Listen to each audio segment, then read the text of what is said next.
7, 8, 9, 10. 1, 2, 3, 4, 5, 6, 7, 8, 9, 10. 1, 2, 3, 4, 5, 6, 7, 8, 9, 10. You know, I'm really proud of you Why?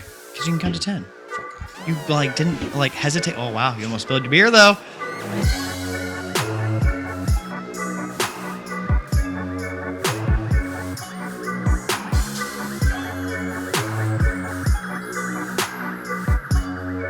What is going on, everybody? Welcome back to another episode of the Team Morale Podcast, where we do our three favorite things. We talk a little bit of booze, a little bit of beer, and a whole lot of basketball. Ian the Tall Guy back with you again for another banger of a podcast, and we are talking Olympics today, Mitch. International basketball, the basketball we all really love. The NBA is just a side project for the rest of us. Olympics is where it's all about. Yeah. So we always talk about the NBA here on the Team Morale Podcast, and there's a little bit of correlation between the two. The Olympic team is generally filled with NBA players. It has been for a long, long time. Originally, it was not, but now it is. And we could not be more excited to talk about the Olympics today because the U.S. brought home another gold medal this year. They did. Sitting on the back of Damian Lillard pretty much the whole time. Not true. Dame struggled a little bit in the Olympics, which was a bit of a bummer to watch for me, but I am really happy they ended up with the gold because I will say this Olympic gold may have been more earned than any of the last three that there have been. Oh yeah. The international talent when it comes to basketball is only going up. It's going to be harder and harder every year for the U.S. to just walk through and take gold like they used to. They used to walk through, win every game by 60, and then, come back with the gold like they could without even trying, without even breaking a sweat. Nowadays, you've got all sorts of international superstars in the NBA. You've got your, Nikola Jokic, the MVP of the NBA, not American. Giannis, the multiple-time MVP, the leader of the Milwaukee Bucks who won the championship, not American. Luka Doncic, the future face probably of the NBA, not American. Like a ton of very good NBA players are not American. And so, and the US kind of experienced this with losing a couple of games this year that is kind of not unheard of, but just not thought when it comes to American basketball. Yeah, no, the world is catching up. That is for sure. The world is catching up. And it's funny how when you look at all the teams, you can tell which teams are going to be the better international teams basically by how many NBA players they have or by the level of NBA players that we have. And the really fun thing for me to watch is the guys that are like the fringe, like rotation guys, like really solid players, but not stars, go to their international teams and just blow up. I mean, look at the guys like Patty Mills, like Evan Fournier. Like Patty Mills put up 42 points in that bronze medal game against Luka Doncic for Australia to take over Slovenia. Like these guys ball out when they're with their like home teams. Yeah, when they get in the situation where they can have the ball in their hands and have the leeway to shoot as many shots as they want, the green light. They can put up crazy numbers, which goes to show how difficult it is to play in the NBA.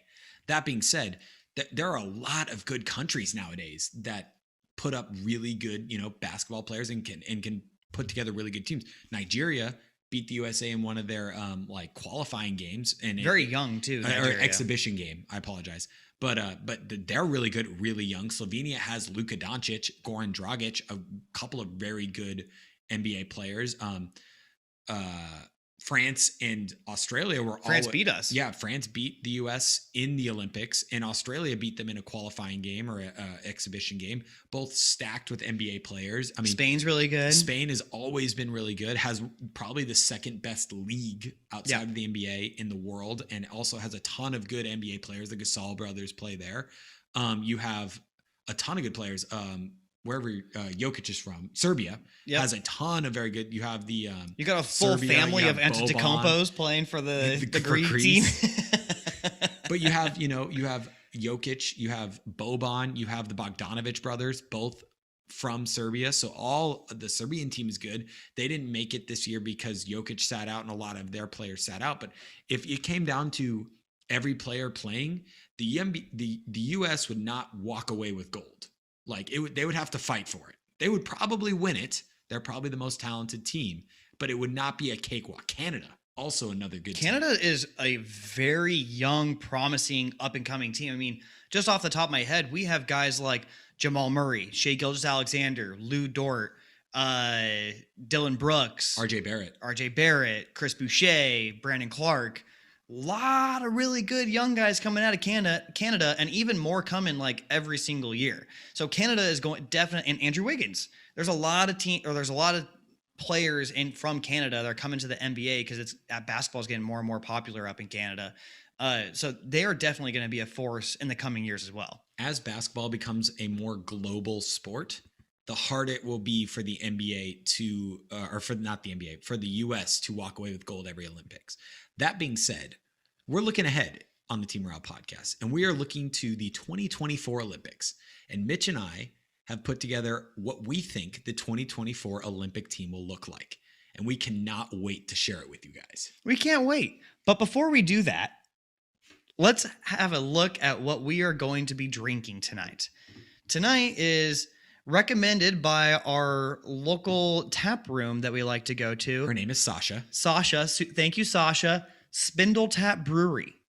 It's really good. So this is a brewery that is based out of Houston. The two guys that head it are Leo and Sean and Garrison. These are the main three dudes. So here's a little history on based off their website about kind of like the history of SpindleTap. Is before Leo and Sean arrived, Garrison told us how he and Sean met and began brewing together. The two brewmasters, that's what they like to call themselves. Like the guys that nothing more than we call it brewmaster. I wonder what you got to do to it's like being a doctor but cooler. Yeah. So it's like instead of Dr. Davis, like Brewmaster Davis. Thank you, sir. Thank you, sir. Okay, so Garrison holds a degree in biochem from A&M. He homebrewed for 7 years before meeting with Sean. Sean also homebrewed for 7 years before joining Garrison at SpindleTap and was inspired after a trip to Colorado. When he got home, he couldn't find any beer of what he had from Colorado, so he decided to start making his own. They brewed together for a year before coming up with a few home-based recipes. They shared their methods from their homebrew days, and even when it was just a hobby, they focused sharply on the numbers so they could scale batches without too much trouble. And that sure did come in handy because they are one of the big up-and-coming, kind of low-key, but one of the ones that you definitely hear about if you are in the microbrew industry. And within the SpindleTap brewery, we are drinking their Hops Drop IPA today. And it is pretty good. It's really good. Like I say, always, we'll walk through the taste a little bit later, but it is really cool to, again, have another local brew, something smaller, something that we didn't pick, which it might be one of the first things we've had on our podcast that which we was just given to us. Didn't choose. Yeah. We literally went up to the tap room and we're like, hey, Sasha, we have a podcast. We talk about beers. Recommend one for us. And she pulled one out immediately, and this is the one that she recommended, and it is worth the pull out. Nice eyebrows wave. Like I was just looking at myself in the reflection and I couldn't help it. I look up and we see the picture coming back at us, and Mitch just does a little eyebrow wave to himself, and he's like, hey, I'm Mitch. I can't do the one eyebrow thing though. I can. You can? Yeah. Oh wow, look at that. You can. That's amazing. I don't have that kind of eyebrow strength. I can only do my right one though. I can't do my left one. I don't have that kind of eyebrow strength, I guess. No, can't do it. Anyways, before we get to we digress. let's break into this team here. And I think the first thing we need to talk about when we talk about the team that we are doing for 2024 is probably the invitees list. Okay, so just so everybody knows, the guy who is in charge of USA Basketball, his name is Jerry Colangelo. He has been a GM and the owner of the Phoenix Suns at one point or another. For those of you who don't know, I went to Grand Canyon University before going to TCU, and they have a sports business school that's called the Jerry Colangelo Sports Business School. So he came in, and I actually got to meet him. Really good guy. But he's the one that took charge of USA Basketball after we got bronze in 2004, and he pretty much took it upon himself to be like, nah, fuck this. I'm taking charge and we are not getting bronze anymore. Okay. That's not a thing that USA does. What he really likes to do is he makes the list, the finalist list, which can range anywhere from like 50 to 80 in the past years. Guys, who are the best players in the USA that we are actually trying to decide from? So I am now Jerry Colangelo. Hello, Jerry Colangelo. Hello, Ethan Crocker. So Ethan, my consigliere, and I have come down and made our finalist lists of the best players in the NBA 3 years from now, mind you. Think about it. It's 2024 now. We are in the year 2024. Cars fly, guys. It's pretty cool. The shoes strap on by themselves. Okay, so we broke it down from guards to wings to bigs. And I am just going to rifle through the names. All right. This list has about 75 guys on it. We went through each roster and picked out, who we thought could make the team. The only team not represented here It's the Dallas Mavericks. is the Dallas Mavericks. We went through every roster. We could not figure out someone from the Dallas Mavericks that should be represented, so they're not.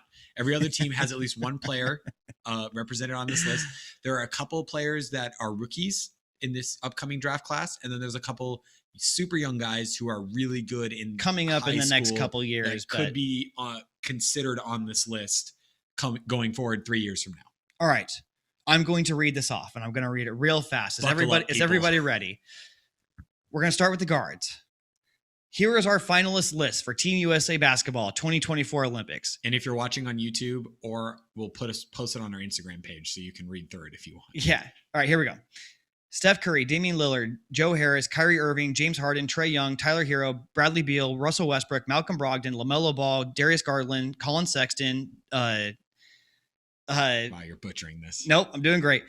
Devin Booker, CJ McCollum, John Morant, Donovan Mitchell, Jamal Murray, Kemba Walker, Lonzo Ball, De'Aaron Fox, Tyrese Halliburton, D'Angelo Russell, Kemba Walker, John Wall, Jalen Suggs, Jalen Green.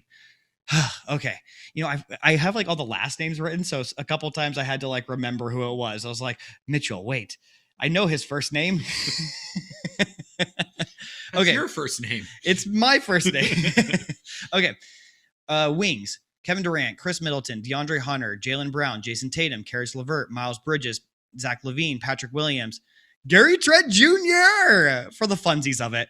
Isaac Okoro, Jonathan Isaac, Jeremy Grant, Mikal Bridges, Aaron Gordon, Michael Porter Jr., Kawhi Leonard, Paul George, LeBron James, Desmond Bane, go TCU,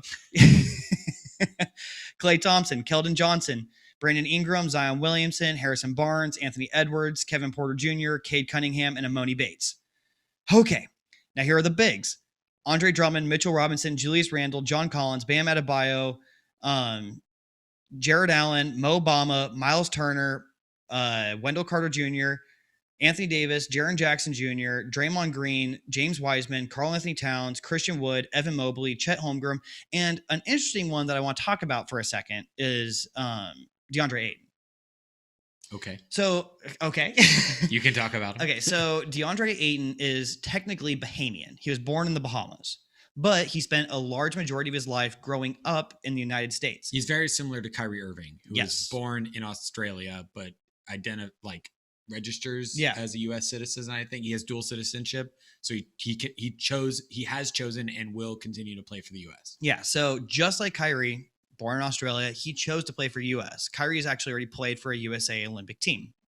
DeAndre Ayton, at this point, let's say 3 years from now, might have a good take for being one of the best bigs in the NBA and one of the best bigs America has to offer. He will be 26 at that point, so just entering what could be his prime. Yeah, exactly. And we already saw what DeAndre Ayton could be just for like the last, this last season, this last playoff run. We saw a big part of what, just scratching the surface of what DeAndre Ayton could be in the NBA. Which is dangerous. Which is really dangerous. Now, if he chose to play for Team USA, which he very well could do, then that guy probably makes your roster, may or may not make your roster. Obviously, we're going to go over the 12 guys we chose. We decided to leave him out. We think that he is going to choose to play for the Bahamas with this island nation.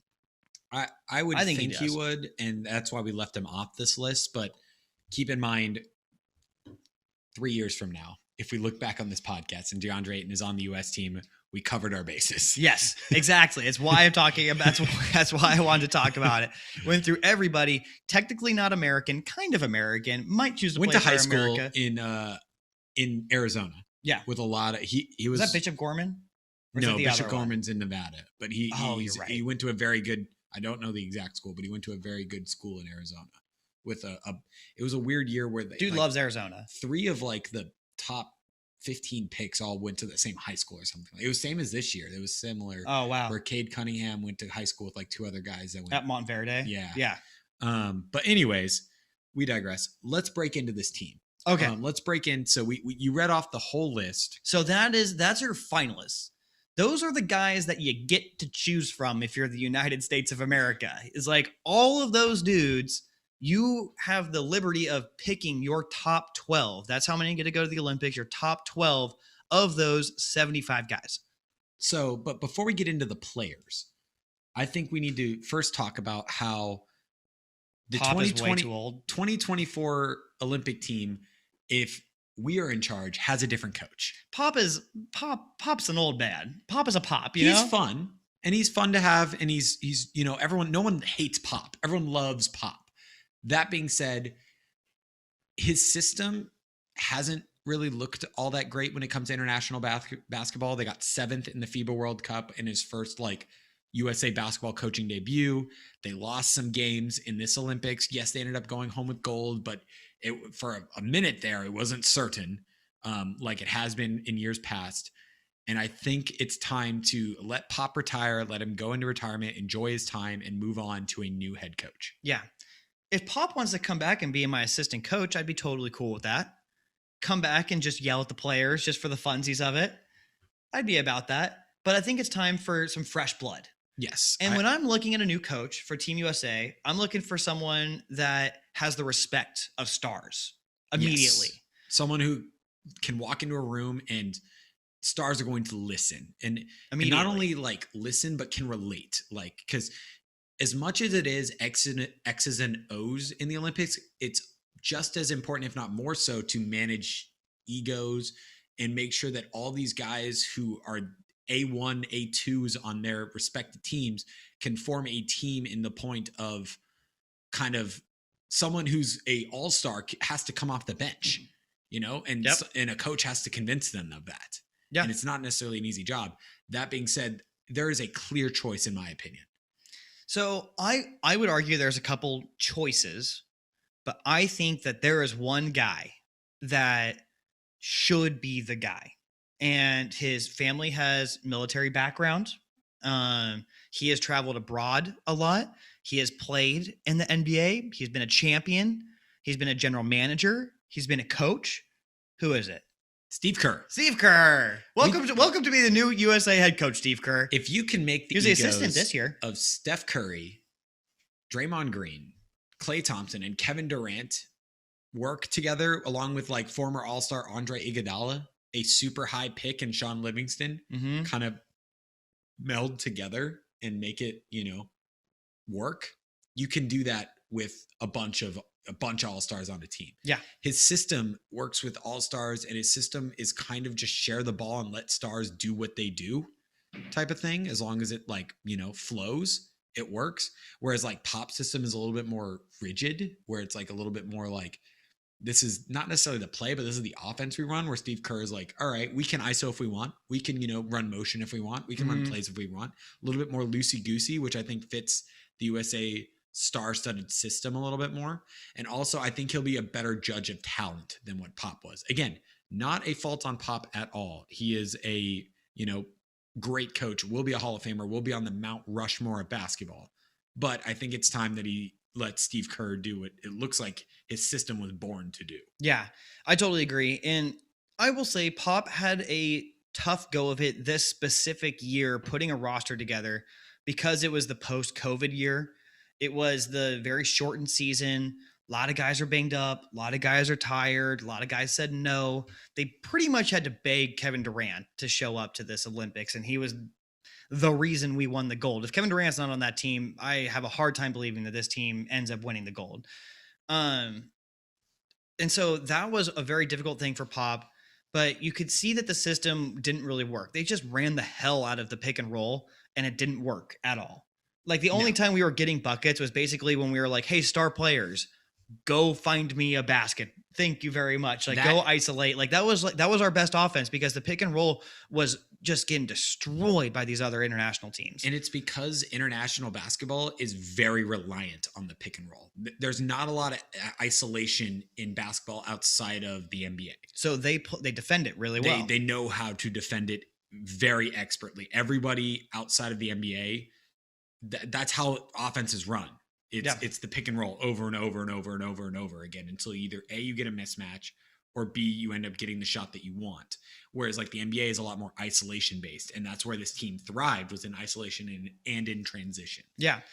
And you got to keep in mind that these teams it's the same 12 guys that have played together for a long time, right? Like your star players, if you're France, are Rudy Gobert, are Evan Fournier, are Nicolas Batum. You have the same guys that are coming back for the FIBA World Cup every year. They're coming back for the Olympics every other year. For America, it changes so much because our talent roster is always flipping and changing. Who does want to play? Who doesn't want to play? Who's the new star? Who's the new guy to put on the team? So we are constantly putting new teams together where other teams have a lot more chemistry and they like know how to defend these schemes much better than we do because we go into it with pretty much 2 weeks of practice and saying, hey, we got a lot of talent, better win gold. Yeah. And it's a high pressure situation, but I think it's one that Steve Kerr was kind of built for. He's been there. He's done that. He's coached in a big situation. He's been a GM in big situation. He's played in big situations. So he's and he's also the perfect guy to like not take it so seriously. Yes. Which is honestly kind of what Team USA needed a little bit this year. Pop's very intense. He's a very intense coach, and they need someone a little bit more loosey-goosey, I think. Yeah. Let's talk about this roster for a little bit that we put together. You know what? I'm going to pull an audible on you. We talked about this in our pre-podcast meeting about how we're going to do this. We have meetings for a reason. And I'm going to pull an audible. Let's start with who we're leaving off the list. Ooh.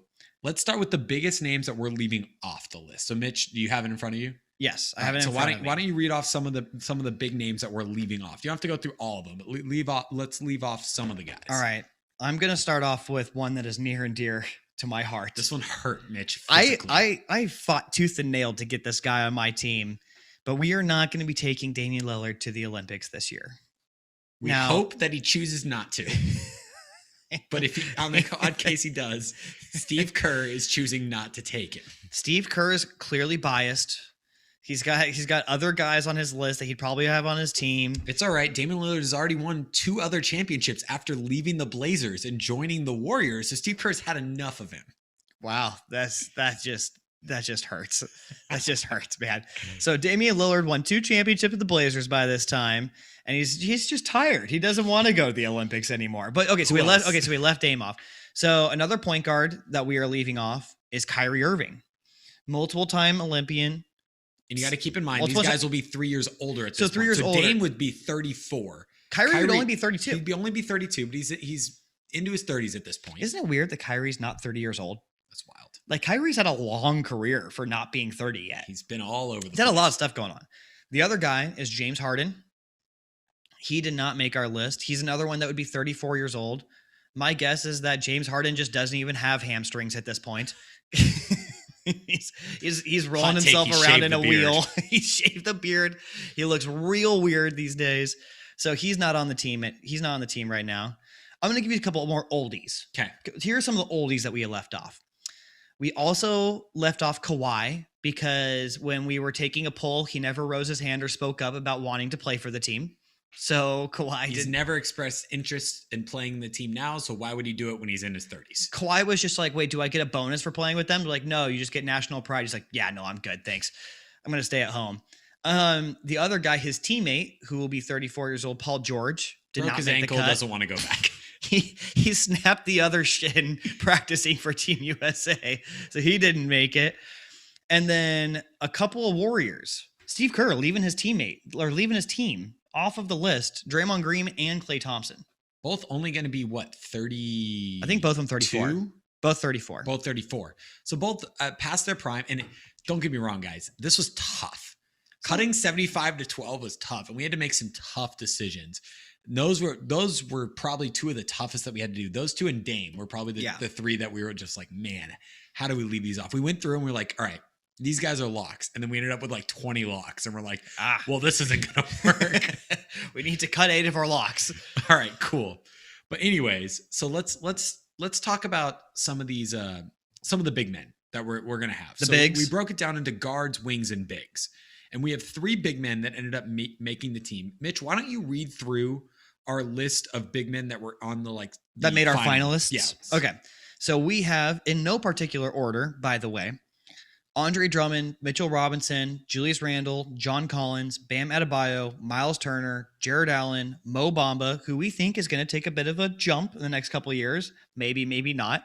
What his teammate Wendell Carter, Anthony Davis, Jaren Jackson Jr., Draymond Green, James Wiseman, Karl Anthony Towns, Christian Wood, Evan Mobley, who I have high hopes for, by the way, and Chet Holmgren, who I also have high hopes for. Chet Holmgren, currently not in the NBA right now, but Playing for Gonzaga next he year. is going to be a Gonzaga Bulldog next year and is rumored to be the next coming of Kevin Durant. Projected number 1 overall pick. He is supposed to be very, very good. He will be 22 in 2024. So he's 19 right now? Yes. So he will be 22 in 2024. He will be a rookie next NBA season. His upcoming season at Gonzaga will be this year. He'll be a one and done. And barring injury, he will be very, very good.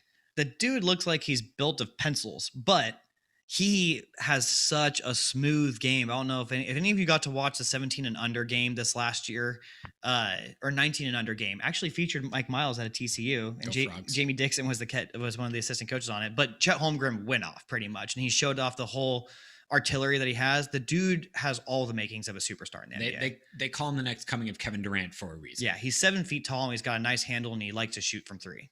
But anyways, moving on, we have 3 bigs making the team. For those of you that don't know, USA generally runs small in the Olympics. They don't have a lot of bigs. So we took one of our bigs and made him a guard. So we only have 3 bigs. Let's start with the first one, Bam Adebayo out of the Heat, coming back after last Olympics. Played great. He was one of the best players, one of the most consistent guys on this Olympic team. When you had Jason Tatum that really struggled from the field, Damian Lillard, who is struggling with his new role as a facilitator versus a scorer, a lot of the other guys who were very up and down, Bam Adebayo, right next there to Kevin Durant, I would say was the most consistent player on the team throughout the Olympics. I don't want to say he was their second best player, but he consistent. Was probably the second most important player on this team. His defensive ability, he was the defensive anchor of this team. Had to guard Gobert's. He had to guard several good bigs. A lot of good bigs. And then not only that, but he had to facilitate the ball a little bit. In Pop's offense, the bigs have to pass, and Bam's a very good passer, but passing in Pop's offense is not easy, and he did it very well. And he played very well. Wow, someone just blared on a horn out the window. They're honking at us. Anyways, the fans are overrunning us here. Bam played very well, and he is one of the first bigs that we have on our team. Yes. So we have one Bam Adebayo. He makes the first big spot on our team. Am I supposed to do the next one? I can, or you can. I'll do it. Okay. The next guy that's the next big on our team is going to be Anthony Davis, which I think is fair. Anthony Davis, another past Olympian. For those of you who don't remember, he's on that 2012 team when he hadn't even played an NBA game yet. He played with LeBron. He played with Carmelo and Dwayne Wade and Kobe Bryant and Chris Paul. That was the team that everyone was thinking like this team could beat the dream team. Debatably. It was like one of those, it was a big thing back then, was like, what team was better, the 2012 team or the 92 team. The 92 dream team. And if they were to play against each other, I think the 92 dream team would win, but I think it would be probably a very tough fight. Both this teams might be a whole different, had a lot of Hall of Famers on it. This might be a whole different podcast, but I think the big issue, like the 92 team had better bigs. Yes. Anthony Davis was not even a rookie at this point. Tyson Chandler, had won a defensive player of the year like 2 years prior or something like that. But they had Patrick Ewing, Karl Malone, Charles Barkley. They were stacked. They were all very, very good. And we forgot to say this. Bam Adebayo would be 27 in the upcoming Olympics. 24 now. He would be 27. Anthony Davis would be 31. So on the older end, I will say this team that we put together has a good mix of young and old. And Anthony Davis is one of the older guys on this team. Yeah. Sitting at 31, he's kind of just at the tail end of his prime. And I'm sure he's still going to be amazing because he is amazing. Yeah. Anthony Davis, very good basketball player. He will be helping the team He will be probably one of the better bigs and definitely the biggest big Yes. that they have. Because our last big is a smaller about 6 one. 6'2". Yeah, he's 6'6", but it is Zion Williamson. He will be 24 at this point. He rounds out our big rotation. He comes in, offers a giant spark, and just the bowling ball mentality when playing against a lot of guys who play Euro ball. A guy with that much size and athleticism will take a lot of them by surprise. I will say one of the things I think our team lacked heavily in this Olympics was dudes that could just put their shoulders down and just go through people and get to the hole. In past Olympics, we were so much bigger and stronger and more athletic than people that we had LeBron rolling through people, Kobe, Dwayne Wade, guys that would just like put their head down and go around and over guys. We didn't have that at all this last year. This team was a lot less physical than USA teams have had, because USA teams would just impose their will, especially defensively. On other teams. They were just so much more physical. This team was not. Zion kind of answers that bell in terms of just being overly physical. He'll come in and just wear people down. Yeah. And if nothing else, we'll pop him in and run a couple pick and rolls and just toss some crazy alley-oops to him and just be absolutely electric coming off the bench as our third big. Yeah, absolutely. He will. So those are the three bigs that we have. Zion will be a integral part to the rotation for sure, but we have Bam Adebayo returning for another Olympics, Anthony Davis returning for another Olympics, and then Zion making his Olympic debut. We will go through and release our starting five at the end of this podcast, so we won't tell you who will be the starter just yet, but those are our three bigs that we have in the rotation. Let's take a break here and let's revisit this beer and talk taste for a minute. All right. So if in case anyone forgot, SpindleTap Brewery, we're drinking the Hops Drop IPA out of Houston. Fairly new, pretty young guys, all out of Texas A&M. Which is cool because if you look at the can, if you're watching on YouTube, they have the Houston skyline. Yeah, no, that's a real part cool of can. As part of the can, which is kind of cool. Okay, so this is an IPA, India Pale Ale. For those of you who don't know, IPAs are meant to be super hoppy. Almost like we like to joke about guys who love IPAs as like the ones that like to hurt themselves almost, or it's like IPAs can be super hard to drink and you're just like forcing yourself to put it down. It makes it difficult to enjoy the beer when you're having to choke it down. Yeah. I don't get that at all from this. No. This is one of the smoothest IPAs I've ever had in my entire life. It is real good. Yeah, it's almost to the point where like you definitely get the hoppiness of an IPA, but it almost tastes like a light IPA. I wouldn't call it like a full IPA.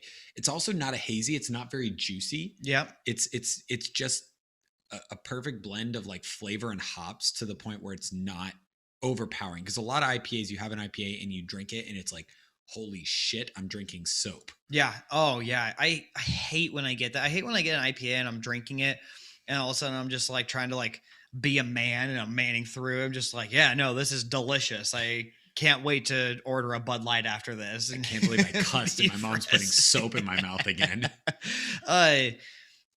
So one of the flavors I kind of pick up out of this is I think that there's like some like darker fruit flavors. And so I kind of get like a grape type of flavor out of it. Definitely get grape. Right? You get a little grape out of it. Yeah. But I will say it's, as far as IPAs go, I think it is on the juicier side of things. Yeah, absolutely. I wouldn't call it juicy though. I don't know if I'd call it juicy. I don't know if I think it's just not overly hoppy without being juicy. Juicy to me, it brings like a lot of like bursts of flavor. And this one isn't necessarily burst. It just like is smooth. Yeah. You know what I'm saying? No, I do see what you're saying. But anyways, SpindleTap, you guys, really, really good. This is the Hops Drop IPA. I'm sure that they have several different iterations of their beer as well. We're still getting our beer taste buds going. We're getting better at whiskey. We don't drink enough beer on the podcast to like the beer that we have on the podcast is more like novelty beer where it's just like we had pina colada beer or like Chex Mix beer, you know, the like pickle beer. We haven't like gone through and like got our taste buds ready to like really dissect a beer, but analyze. The fact that we like it because neither of us I would consider big beer drinkers. The fact that especially IPA drinkers, The fact that we're putting this down is probably means a lot. It means a lot that this IPA is a very, very good IPA. If you're in the Houston area, definitely go visit SpindleTap Brewery. Shout out Graham Dole, who is one of the founders of Team Morale. Yes, by the way, we haven't brought him up yet. We'll have to give him a shout out. He'll be on the podcast. He'll be on the podcast at some point, but he's a OG Team Morale guy, and he is from the Houston area and has brought SpindleTap up to me before, but I've never had a beer from there. So definitely a good brewery, definitely a good beer. The Hops Drop IPA, give it a taste. Definitely worth your time. Yes, absolutely. All right. I am ready to jump in to the last members of our Team USA roster for 2024. Are you ready? Yes. Let's jump into the wings. Why don't you read off our wings finalist list, and then we'll break into our wings team. So here are the finalists for the wings to be on our team. And again, in no particular order: Kevin Durant, Chris Middleton, DeAndre Hunter, Jaylen Brown, Jason Tatum, Karis LeVert, Miles Bridges, Zach LaVine, Patrick Williams, Gary Trent Jr., Isaac Okoro, Jonathan Isaac, Jeremy Grant, Mikal Bridges, Aaron Gordon, Michael Porter Jr., Kawhi Leonard, Paul George, LeBron James, Desmond Bane, Klay Thompson, Keldon Johnson, Brandon Ingram, Zion Williamson, Harrison Barnes, Anthony Edwards, Kevin Porter Jr., Cade Cunningham, and Emoni Bates. Okay. So we have Zion under wings. We made him a big later. We just, based on his size, we threw him under wing, but he's a big. The only person that we need to mention here is Emoni Bates, another young guy. He is currently 17. He's 17 right now. He actually has a still pending where he's going to go. Yeah, he hasn't decided. He's reclassified to be in this next draft, and he's going to play college next year, or he's either college or G League or international or something. But he's going to choose at this point. It's leaning towards Memphis, from what I hear. But yes, he's one of these guys that, just like Chet Holmgren, might be a 1 through 3 pick in this next draft. He's supposed to be very, very, very good. Yeah, we'll have a ladies' man Tom on at some point. Oh yeah, he's got a crush. He's a Michigan guy. A Michigan man. Bates, and Tom loves him.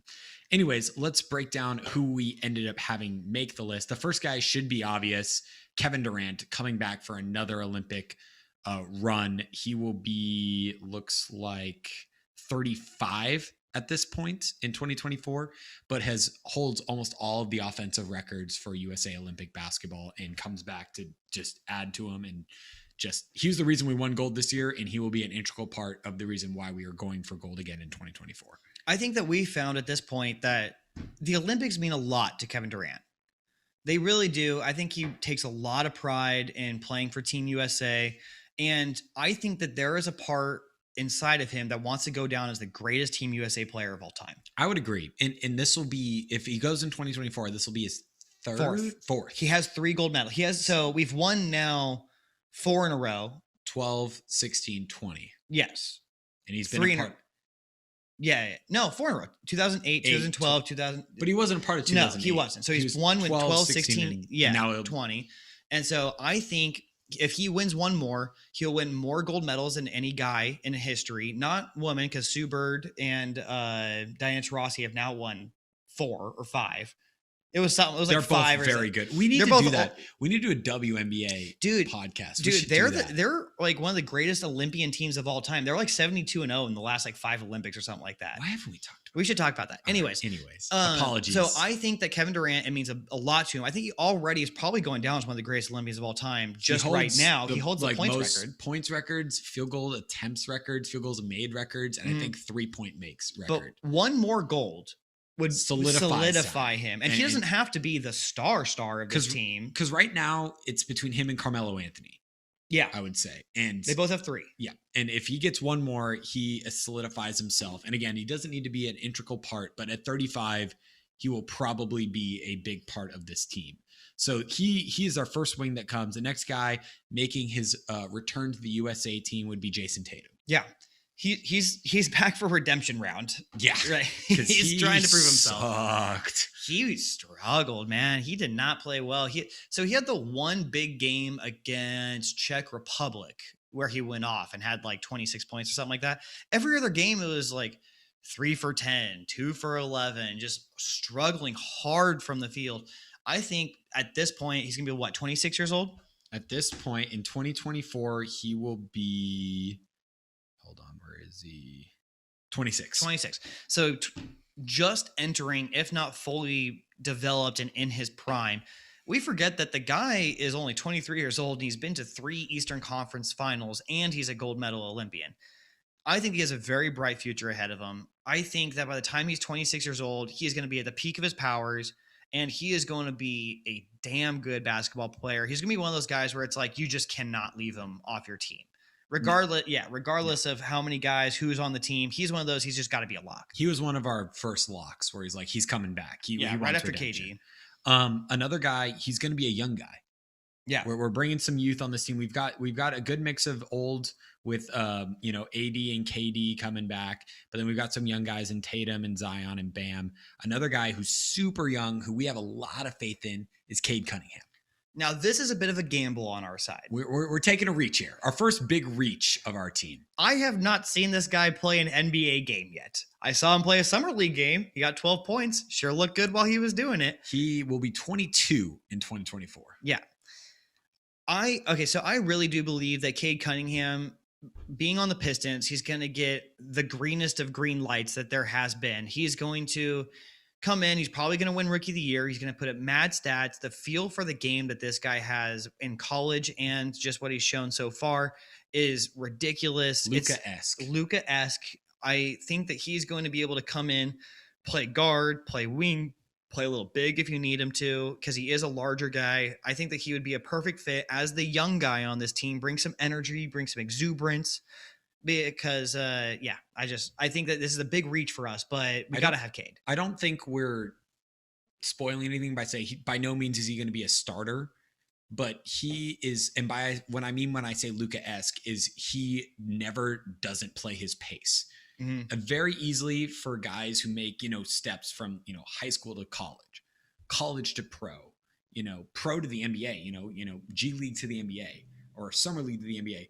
They get sped up by the defense. They get sped up by the game, and it becomes difficult. Not him. Yeah, he plays his pace. He plays his pace, stays cool, calm, and collected at all times. And it's the only other guy that I can think of that right now who's a young guy is Luka, who can come in and just like not be sped up ever. We have one more wing that's left that we need to talk about, and this one might be one of the more controversial names that we're bringing up. So, first off, he has to want to play. Yes, he does. He has to want to. He has to make the decision. I want to play in the Olympics. I don't think that based on his talent at his age, will he be on the team based on his talent. Yes. That being said, at 39 years old, you cannot leave this man off if he wants to play. If LeBron James tells you he wants to be on your basketball team, you say yes. Okay, that's the situation. Now, LeBron is currently sitting at 36 right now. He has already defied Father Time. He should be like declining and like borderline bad at this point. 3 years ago. He should be like borderline bad at this point because that's where guys like here at this 36, 37, 38 range, that's when you start really hitting the decline button. I don't see that from LeBron. I think that anytime, kind of like Jordan, he showed up back up in his late 30s, played with the Wizards and was still averaging 20 points a game. He's one of those guys where it's like, as long as he's playing basketball, he's going to be really good at basketball. And so if LeBron says, let's say this is his last year, let's say he wants one more hurrah before retiring. I want to go out on top. The best way to do that is go and play with the Olympic team. I can be the vet. I can be the leader. I may not even start, but I can be the guy that everyone rallies around. If LeBron James wants to be on this team, I'm taking him. Oh yeah. You can't not. I mean, for a guy who the media kind of makes as selfish, when he comes on the court, he is about as selfless as it gets. Mm-hmm. And what better to have on your Olympic team that's filled with stars as a guy who wants nothing more than to pass the ball. Yeah. And I mean, and to pass the ball from his size, the U.S. team, he's been on it before and he has done nothing but dominate. Will he be physically imposing at 39? No, probably not. But will he be the highest IQ basketball player on the court? Every single time he steps on a court, he's the highest IQ basketball player on the court. Exactly. So yes, and that's exactly why we're going to have him on this team. So that wraps up the wings. So again, we have Kevin Durant, Jason Tatum, Cade Cunningham, and LeBron James as our wings, joining Bam Adebayo, Anthony Davis, and Zion Williamson to make our front court. Yep. Basically. All right, we're on to the fun part now. We're on to the guards. The guards. The USA is always guard heavy. All right. Every single year, the USA takes more guards than anyone else. This particular year, we have 5. So we've had 7 guys so far. We have 5 more open roster spots. We have 5 guards here. And Mitch, why don't you read off the guards? We have more guards than any position in our finalist which list, just describes the NBA and like USA basketball at this point. But here is the list of the guards, again, in no particular order. Steph Curry, Damian Lillard, Joe Harris, Kyrie Irving, James Harden, Trae Young, Tyler Hero, Bradley Beal, Russell Westbrook, Malcolm Brogdon, LaMelo Ball, Darius Garland, Colin Sexton, Donovan Mitchell, Devin Booker, CJ McCollum, John Morant, Jamal Murray, Kemba Walker, Lonzo Ball, De'Aaron Fox, Tyrese Halliburton, D'Angelo Russell, Kemba Walker, John Wall, Jalen Suggs, Jalen Green. So the only guy on this list that I feel like we need to talk about a little bit would be Jalen Suggs. And maybe Jalen Green. Yes. So we don't have either of those guys on our team, right? Full disclosure, neither of them made it. Neither of them made it. I mean, obviously this is 3 years from now, and we are projecting and we're guessing and we're hoping, right? It's like we think that Cade Cunningham is going to already be an all-star superstar in the league 3 years from now. Maybe he's not. Maybe he sucks. There's first overall picks, Markelle Fultz, Anthony Bennett that come in and they're not good. Maybe we're wrong about that. Maybe Jalen Suggs comes in and is amazing. Maybe Jalen Green comes in and is hyper athletic and like the next Jordan. We don't know. But these guys are too young for us to really guess at this point to make the list over some of these other amazing guards that USA has. Yeah. And they're both young. They both have shown out in summer league so far. They both have played very well. We'll see where they go in the upcoming years. But as of right now, we do have them off the list. I have to say, the only reason we did this whole podcast is because Steph Curry talked about, potentially joining the USA team. And that's a perfect segue in Steph Curry being the first guard we have on our team. Yeah. Just like you said, the thing that even sparked this idea for us was the fact that Steph Curry was like, oh, I'll be on the team in 3 years. He'll be 36. And it's like, well, first of all, are you good enough to be on the team? Yes. I mean, what if he's one of those guys that has a major decline? It's Stephen Curry. I get that. I'm just saying, what if he's one? I mean, you helped make the team, Mitchell. This is our team. I did. But I'm playing a little devil's advocate. Okay. I'm playing a little devil's advocate because Stephen Curry is going to be 36 at this point. Yes. 36 is old. You can shoot threes till you're 105. And that is why he makes our team, right? Yes. So it doesn't matter if he's in a walker. You throw him out there at the half court line with a basketball. It's going in. So that is why he's on our team, right? But at 36 years old, he's going to have a lot of competition with, as we just read off the list. Yes. A lot. Absolutely. There's a lot of good guards. Of really good guards that could make this team. But even I think Steph Curry is even putting his name out there now because he's going to know that he's going to want to be on that team. Steph Curry probably doesn't play much longer than 38. And he hasn't been on the Olympic team before. I think he's been on one. I don't think he has been. He's been on FIBA teams. But I don't think he's ever made an Olympic Hold on, team. research mode for a second. But another big reason why we have him on this team right now is Steve Kerr being the head coach of the Olympic team is a big reason why we have Steph Curry, because Steve Kerr has not only taken Steph under his wing, but been the perfect coach for him. He's, encouraging when he needs to. He's hard on him when he needs to. And Steph, thrives in that role because that's what Steve Kerr was. He was the 3-point specialist. Steph Curry is obviously way more than a 3-point specialist, but he's taken that part of the game and blown it up into so much more than what we thought. So Steph Curry was on the 2010 FIBA World Cup championship team and the 2014 FIBA World Cup championship team, but he has never played in an Olympics. And that is another reason. That is why he wants it. That is why he's talking about it right now. Because that guy wants a gold medal. That guy saw a gold medal. He was getting big time FOMO out there. Yeah. So this is his chance. Misses playing he's with 36 stars. years old. He's definitely past his prime.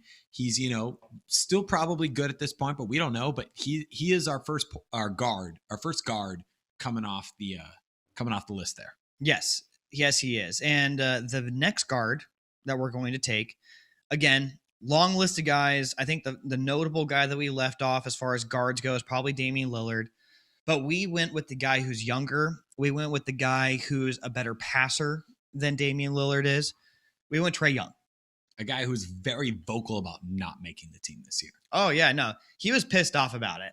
I mean, and a guy who, I mean, fair enough, but and a guy who kind of takes things personally, especially like, being snubbed like that. He takes stuff like that personally, and he's going to make it his goal to make this team this coming up. So Trae Young, I mean, what needs to be said about Trae Young? I'm going to make a guess right now that 3 years from now, Trae Young is averaging 32 and 15.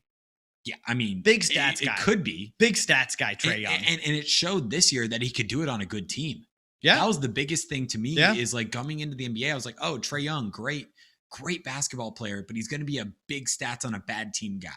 He showed me this year, and I'll admit, like, I was wrong. Like, he proved me wrong that he can be a stats on a good team type of guy. Yeah. He can contribute to winning basketball. Absolutely. That I mean, just small digression, that Hawks team is super fun. We had the three guys that we mainly had from the Hawks was Trae Young, DeAndre Hunter, and John Collins. John Collins and DeAndre Hunter are both 23 years old. Trae Young is 21 years old right now, 22 years old. He'll be 24 at the time. Yeah, so he's 21 years old right now. That Hawks team he'll be 25. He's 22. 22. Right, either way, 22, 23, 23. Super young core, super fun to watch. Trae Young, obviously the star of that team, the ringleader of that team. And I think that it would be good for our Olympic team to have a guy that can come in and not only bomb it from half court just like Steph can, but also be able to have more of a distributor's mindset, be able to like get around the screens, be able to go, like, if you're running the pick and roll offense, he's really good at finding the like small crevices and getting through and getting to the paint and then kicking out. That's what we need. One of the best lob throwers in the NBA. The Trae Young to him and Zion will be so wild. I thought that exact same thing. Yes, but moving on, we have another young guard to come with us here to where is the 2024 Olympics? It is Paris. in Paris. Paris. So he's coming to Paris with us. That would be one Ja Morant. Yes. An electric, could not be more different than Trae Young and Steph Curry. For real. This guy attacks the rim with such ferocity. He is young Russell Westbrook right now. Another guy that actually like was very vocal about how pissed off he was that he wasn't picked. Yeah. Him and Trae Young both came out and were like, really? You have JaVale McGee and Keldon Johnson on this team over me? The fuck, guys. It is awesome to see young NBA players being like, I want to play, because this year was a little bit discouraging with so many good players not wanting to play. As a fan, it like, man, like, you don't want to play. Like, but one thing, I get it. Like, long NBA season, you're tired, you want to spend time with your family. Totally get it. But just the fan of me is like, dang, like, I would love to see all these great guys play together. So these young guys being like, yeah, I want to make it a priority to play, to represent my country. Like, Ja Morant, you got to have him on this team. You got to have him. He was one of our first locks, by the way.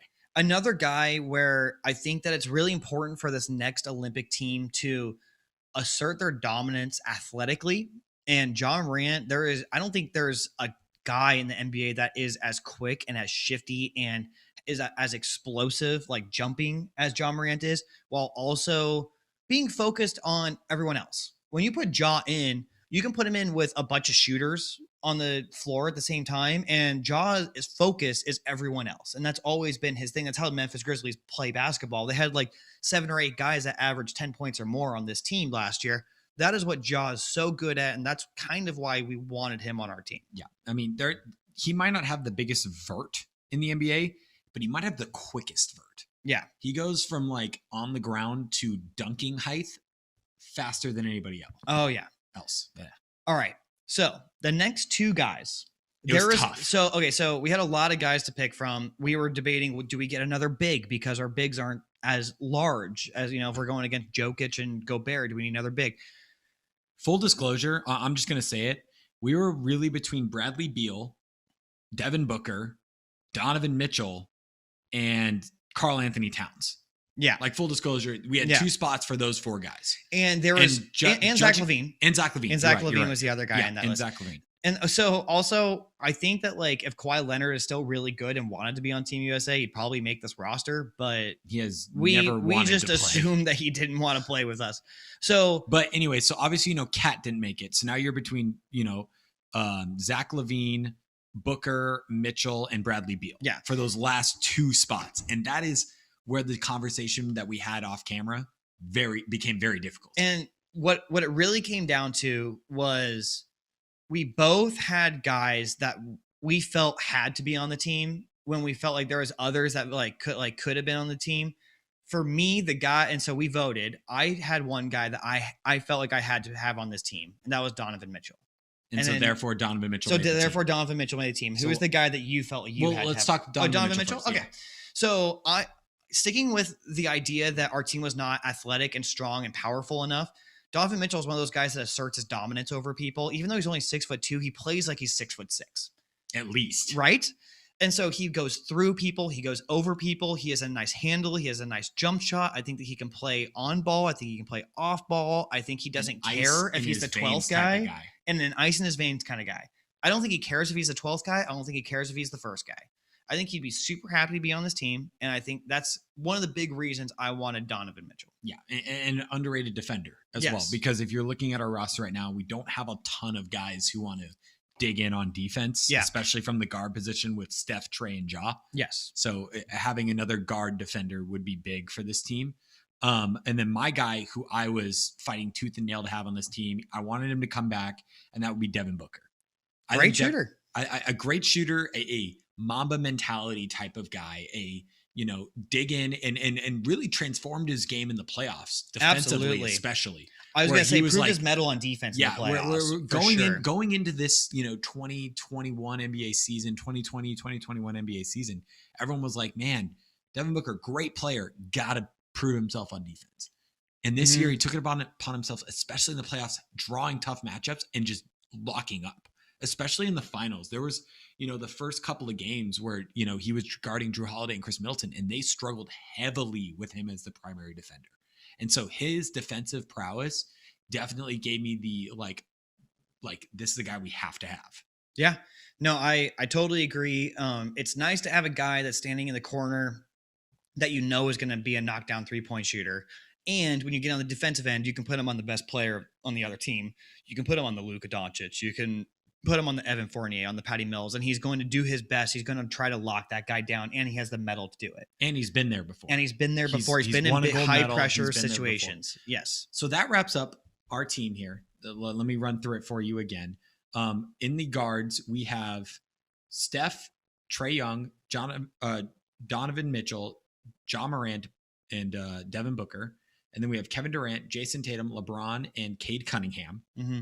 And then we have Bam, Anthony Davis, and Zion Williamson. All right, before we sign off real quick, I'm going to name off my starting five, and then you can name off your starting five. Okay. All right. I think mine's going to be different because I just changed mine. All right, go for it. Okay, I'm going to go Trae Young at the 1, Donovan Mitchell at the 2, Jason Tatum at the 3, Kevin Durant at the 4, and AD at the 5.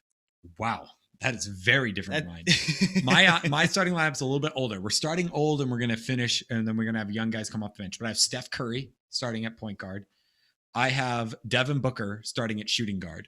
That's funny. Our guys. Yeah. I picked Donovan. You picked Booker. Yep. I have LeBron starting at the small forward. With Steph and Booker, you need someone to facilitate. Yeah. So I have LeBron, and then I have Kevin Durant and Anthony Davis filling out. You definitely have the older. I'm going older, 5. But I'm trusting the old guys to get us off on the right foot. The young guys will come off the bench and be what we need to do. But in 3 years from now, revisit this podcast. We're going to come back to this and see how wrong we were. It's like not a single guy on our list that made the team. Anyways, that was fun. I hope you guys enjoyed it. SpindleTap, thank you guys for joining us on another trip to Paris as we go to Paris and play some basketball in the 2024 Olympic Games USA edition. We will be back again next week. Is our 50th podcast extravaganza. The 50th anniversary. We have been planning this podcast for a couple of weeks now. I lied. It's been a couple of hours, but hey, we're doing it more than the day before, which is a big deal for us. So the fact that that is happening, we are very excited. 50 episodes down, a ton more to come. Please like, subscribe, whatever you need to do to our podcast. Share it with your friends. Share it with whoever. We're trying to grow. Team morale, definitely a big thing. Shout out to Graham Dole and Houston for SpindleTap. And cheers, man, to another one down. On to 50. That was fun. Cheers, man.